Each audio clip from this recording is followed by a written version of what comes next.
تو اے میرے پروردگار اس آیے کریمہ میں انا للہ و انا الیہ راجعون ہماری ہدایت کیسے؟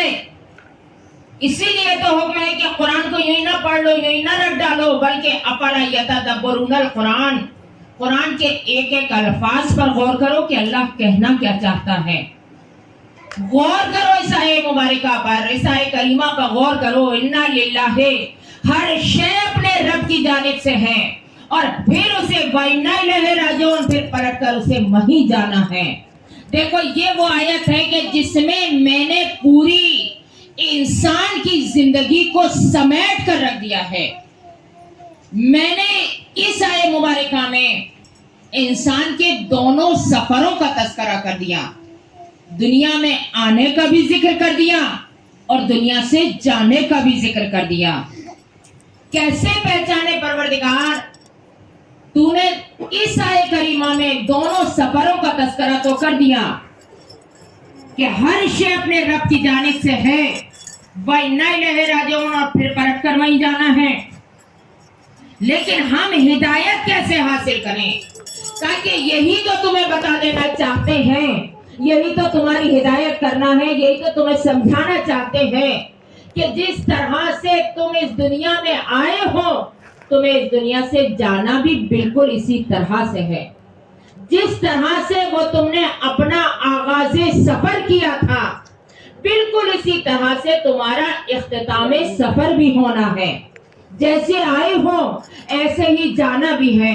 اے پروردگار، جب ہم دنیا میں آئے، دیکھیں ہوتا یہی ہے کہ جب بچہ دنیا میں آتا ہے کتنا چھوٹا سا ہوتا ہے، کتنا چھوٹا سا بچہ ہوتا ہے، لیکن بچے کے ہاتھ بھی ہیں، پیر بھی ہیں، زبان بھی ہے، آنکھیں بھی ہیں، کان بھی ہیں، اس بچے کی پشت بھی ہے، لیکن ہاتھ ہیں، لیکن اس کے ہاتھ بالکل بیکار ہیں، اس لیے کہ ان ہاتھوں سے وہ کوئی کام نہیں کر سکتا۔ اللہ نے اسے پیر دے کر اس دنیا میں بھیجا ہے، لیکن پیروں میں اتنی طاقت نہیں ہے کہ وہ کھڑا بھی ہو سکے، اس کے پیروں میں اتنی طاقت نہیں، اللہ نے اسے پشت عطا کی ہے، اس کی کمر ہے، لیکن اتنی کمزور ہے، اتنا کمزور ہے کہ اپنے آپ خود کروٹ بھی نہیں بدل سکتا، جہاں اسے لٹا دیا جاتا ہے وہیں لیٹ جاتا ہے، جیسے اسے لٹا دیا جاتا ہے اسی طرح سے لیٹ جاتا ہے۔ اے میرے پروردگار، لیکن یہ بتا دے کہ ہدایت کیسے حاصل کریں؟ کہ یہی تو بتا دینا ہے کہ جیسے تم اس دنیا میں آئے ہو جاؤ گے بھی بالکل اسی طرح سے اس دنیا سے۔ اے پروردگار، جب دنیا میں آئے تو ہم بہت چھوٹے سے تھے، لیکن جب ہم دنیا سے گئے تو 4 فٹ کے ہو کر، 4.5 فٹ کے ہو کر، 5 فٹ کے ہو کر دنیا سے گئے۔ کہ نہیں، یہی تو بتا دینا ہے، یہی تو تمہیں سمجھنا ہے۔ اپنی کیفیت سے اپنے آپ کو ناپو، قد و قامت سے نہ ناپو کہ دنیا میں آئے تو اتنے چھوٹے تھے اور جب دنیا سے گئے تو 5 فٹ 5.5 فٹ کے ہو کر گئے، نہیں، بلکہ کیفیت سے ناپو۔ جب بچہ دنیا میں آیا تو ہاتھ تھے لیکن بیکار تھے، پیر تھے لیکن بیکار تھے، زبان تھی لیکن اس میں قوت گویائی نہ تھی، کان تھے سن رہا تھا لیکن کوئی جواب نہیں دے سکتا تھا، کروٹ نہیں بدل سکتا تھا۔ دنیا میں آیا جب غسل مولود دیا گیا، اپنے آپ خود اپنا لباس بھی نہ پہن سکا، یہاں تک کہ حد تو یہ ہے کہ اگر بچے کے جسم پر مکھی بھی بیٹھ گئی، ہاتھ ہوتے ہوئے اب اس کے اندر اتنی توانائی نہیں ہے کہ اپنے جسم پر بیٹھی ہوئی اس مکھی کو خود اپنے ہاتھ سے اڑا لے۔ بالکل اسی کیفیت سے تمہیں دنیا سے جانا بھی ہے۔ جب تم دنیا سے جاؤ گے تمہارے ہاتھ ہوں گے، لیکن ادھر جسم سے روح نے پرواز کیا، اب ہاتھ بالکل بیکار ہو گئے، پیر بالکل بیکار ہو گئے، زبان ہے لیکن اب قوت گویائی نہ رہی، آنکھیں ہیں لیکن آنکھوں سے نور رخصت ہو گیا۔ اب جہاں تمہیں لٹا دیا گیا وہیں تم لیٹ گئے، جیسے تمہیں لٹا دیا گیا وہیں تم اسی جگہ اسی طرح سے لیٹ گئے۔ اب تمہارے اندر اتنی طاقت نہیں ہے جو ابھی تک تم اپنے تمام کام خود انجام دے رہے تھے، لیکن اب تمہارے جسم سے جب روح نکل گئی تو اب تمہارے اندر اتنی طاقت نہیں ہے کہ اگر مکھی جسم پر آ کر بیٹھ گئی تو اس مکھی کو تم اپنے ہاتھ سے خود اڑا بھی لو۔ جب تم دنیا میں آئے تھے خود تم غسل مولود نہ لے سکے، خود اپنا لباس نہ پہن سکے، اور جب تم دنیا سے جاؤ گے تو نہ غسل میت خود لے سکو گے، نہ اپنا کفن خود پہن سکو گے۔ صلوات پڑھتے ہیں۔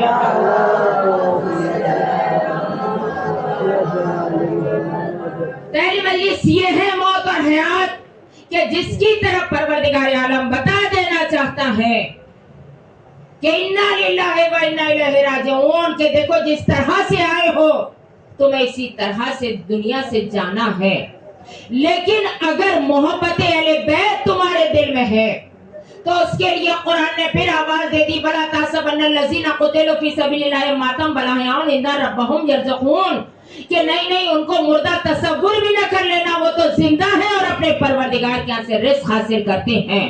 کون زندہ ہیں؟ وہ زندہ ہیں کہ جن کے دل میں محبت محمد والے محمد ہے۔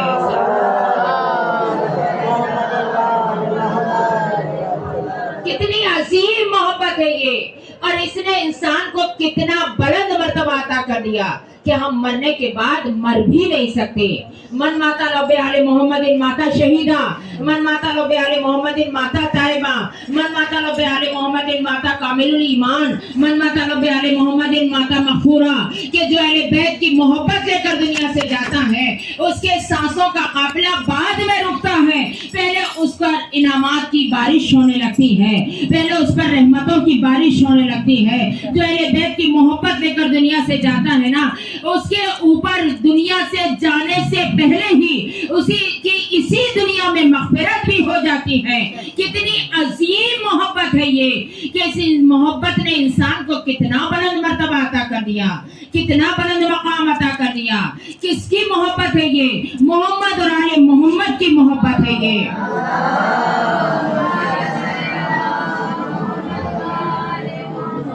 اور انہی کی محبت کے معرفت حاصل کرنے کا حکم پیغمبر اسلام نے دیا۔ کیا کہا پیغمبر اسلام نے؟ کہ اگر تم نے اپنے زمانے کے امام کو نہ پہچانا، یعنی اپنے زمانے کے امام کی معرفت اگر تم نے حاصل نہ کی اور تم مر گئے تو گویا تم جاہلیت کی موت مرے۔ لہذا کیونکہ ہمیں معرفت امام زمانہ حاصل کرنا ہے،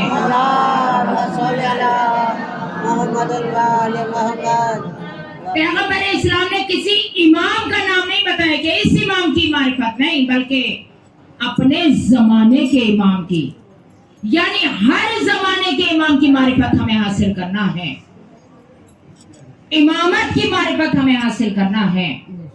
اے پروردگار، جب اتنا ضروری تھی معرفت اہل بیت، امامت کو پہچاننا اتنا ضروری تھا، تو قرآن میں یوں ہی نام بھی بتا دیتا تاکہ ہمیں امامت کی پہچان ہو جاتی، ہم اماموں کو پہچان لیتے۔ نہیں، اس پروردگار عالم نے قرآن کریم میں، پورے قرآن میں کہیں کسی امام کا نام نہیں لیا، صرف اس نے صفات بتائیں۔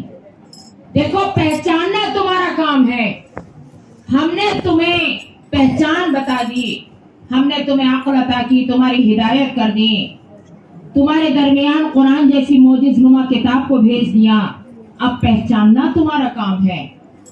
جگہ جگہ کہیں ایک جگہ بھی قرآن کریم میں تمام امامت کی پہچان نہیں ہے۔ اے پروردگار، کیسے معرفت حاصل کریں؟ کہا کہ نہیں، دیکھو پہچاننا ہے، پہچانو، تدبر کرو، غور کرو قرآن میں، پہچان ہم نے بتا دی، اب پہچاننا تمہارا کام ہے۔ کئی پروردگار عالم نے اعلان کیا ہوا، ثم ورثنا الکتاب الذین اصطفینا من عبادنا فمنہم مقتصد سابق بالخیرات، کہ دیکھو امام اس کو کہتے ہیں کہ جو وارث قرآن ہوگا، اور وارث قرآن ہونے کے لیے دو شرطیں ہیں۔ کیا کون سی دو شرطیں ہیں؟ کہ جو قوت علمی بھی اپنے اندر رکھتا ہوگا اور قوت جسمی بھی اپنے اندر رکھتا ہوگا۔ اب پہچانو، تم پہچاننا تمہارا کام ہے کہ قرآن کا وارث وہی ہوگا، قرآن کو جانا ہے قیامت تک، اور قرآن جیسا معجز نما، جیسا قرآن معجزہ، ایسے ہی وارث قرآن بھی معجزہ ہیں، جن کی دونوں صفات درج عروج پر تمہیں جس میں بھی نظر آ جائیں، پہچان لینا کہ وہی امامت ہے، وہی امام ہے، قوت علمی بھی ہو، قوت جسمی بھی ہو۔